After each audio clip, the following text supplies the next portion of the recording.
Hey everyone, I'm Sarah, and I did a career profile on a marriage and family therapist. So I tried getting a hold of a counseling center, but I just couldn't. So I just used the website, the U.S. Bureau of Labor Statistics. It gave me everything I needed. So the working environment for a marriage and family therapist, they can usually work in different rehab centers. They work in hospitals. They can work independently. That way they can work in people's homes and stuff like that. But the typical business hours will be 9 to 5, normal. Um, Depending on, where you work, you could work on weekends or evenings, outside of normal business hours in order to accommodate for clients' schedules if you need to meet with them later at night. But it can be pretty flexible when you're independent or working for an MD or something. In hospitals and centers and stuff, then you might be on call or something, so it's less flexible. Some of the stressors are obviously emotionally, it's pretty draining, so a lot of people burn out quickly unless they, put a lot of effort into kind of taking care of themselves too. You do have to diagnose some mental disorders and prescribe different treatments. So that can be stressful. It's you want to get it right, you want to help them. And also there's an annual test you have to take to renew your license. So that can be kind of stressful as you want to be up to date on policies and stuff. And then it's not the most family friendly career. I'm sure depending on where you work and stuff, then it could be family friendly, but there will always be times when you're working kind of outside of a normal schedule.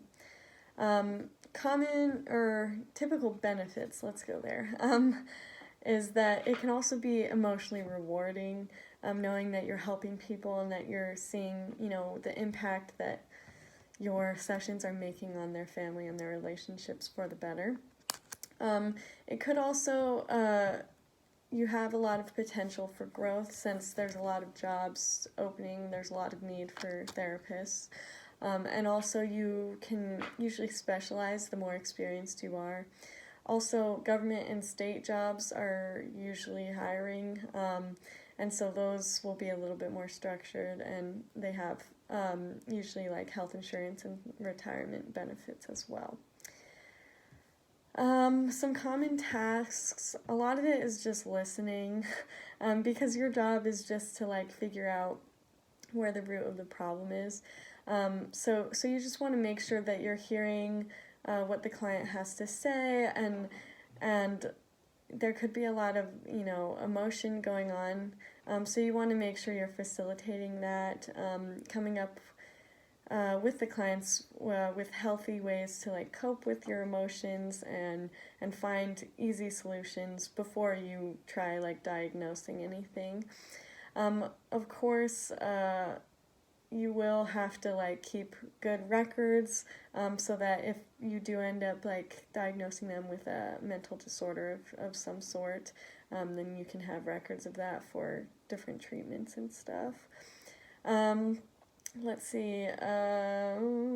You also want to stay. I know we talked about ethical issues in class and stuff. So those can be a big part of it. Is making sure that you're respecting the clients, respecting their privacy, and coming up with the best solution that will work with their family, because you want them to actually be able to do it. The educational requirements, you do need a master's in marriage and family studies or psychology or some mental health field. And then all of those graduate degrees require an internship or a residency, and that helps you when you're getting your license. You need a license to practice. You need to take the annual test to renew it, and each state usually has their own test so that you can practice in that state, and you have to keep it active. The starting salary is usually $37,000 to almost $50,000, and then experience would be $50,000 to almost $100,000. So it can get pretty good when you're more experienced or depending on where you're working.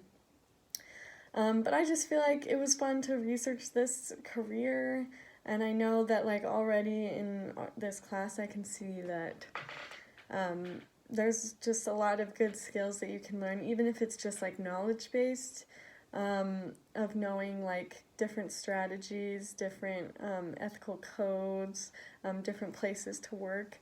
But also it is a very emotional career, so kind of learning how to take care of yourself as well as take care of others emotionally, I think is really helpful.